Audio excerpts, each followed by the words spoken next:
What's up, guys? Winter Kills. We're back with another deck profile. Back with a updated video of my burn deck. I uploaded burn that a couple days ago and made it a few more changes to it, like I do to everything that I upload on this channel. And the only difference between this one and the other one is it's a lot more consistent and it burns a lot faster than the other one. And I've managed to sort of scrounge up some more burn cards to make this deck a lot better. Still not where I'd like it to be, but it's good for now.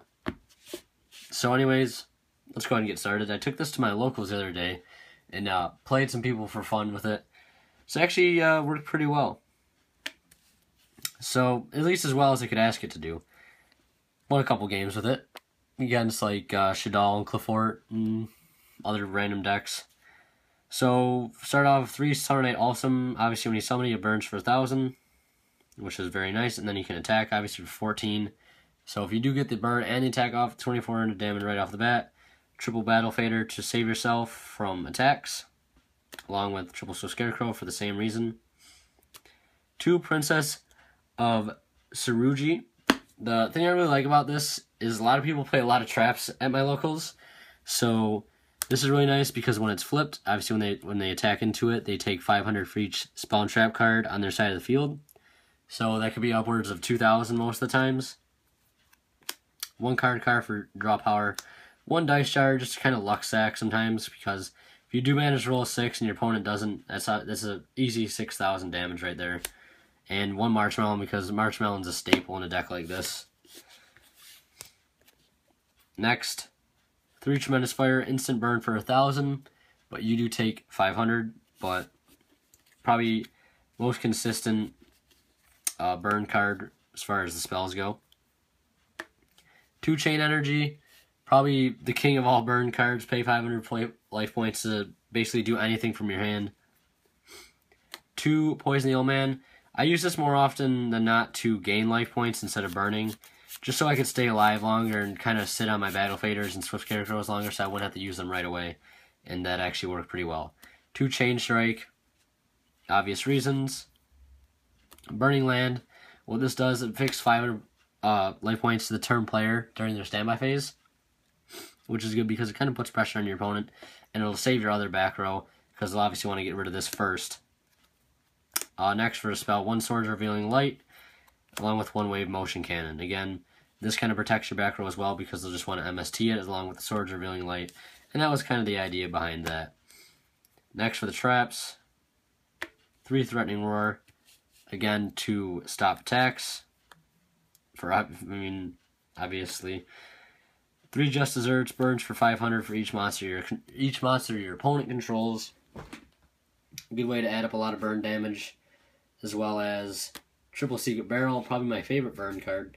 Your opponent takes 200 life points takes 200 damage for each card on their field and in their hand. 2 Ceasefire. This is probably, I'd say, the MVP. This won me a couple games because not only does your opponent take 500 for each effect monster they control, they take 500 for each effect monster that I control and each effect monster that they control.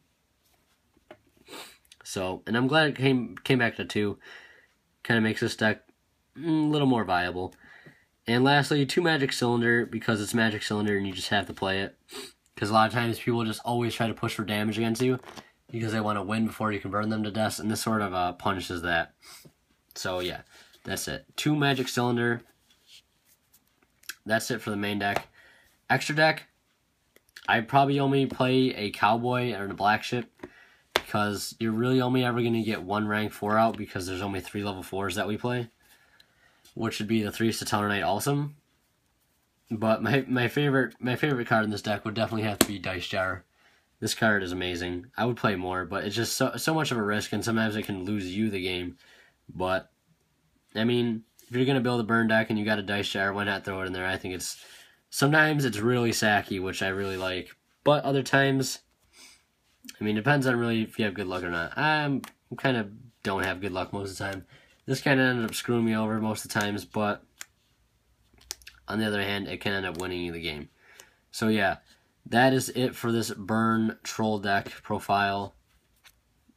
quick profile, but again, there's really not too much behind it. It's just simple, burn your opponent, make them so they can't attack you, frustrate them, and all that good stuff. So yeah, leave a like if you enjoyed this video, leave a comment in the comment section below on what you think about burn in general, what do you think about people who play it, what your burn deck is, what kind of style burn do you play, chain burn, nurse burn, or your own little wonky burn build, just like me. And yeah, this does surprisingly burn pretty fast, so go ahead and give it a shot, guys. If you don't have all the cards, you can try it on Dueling Network. It's really, really fun. And it's really cheap to build as well, which is always a plus. So yeah, guys, don't forget to subscribe if you already haven't. Thank you for the support, and as always, we'll see you next time.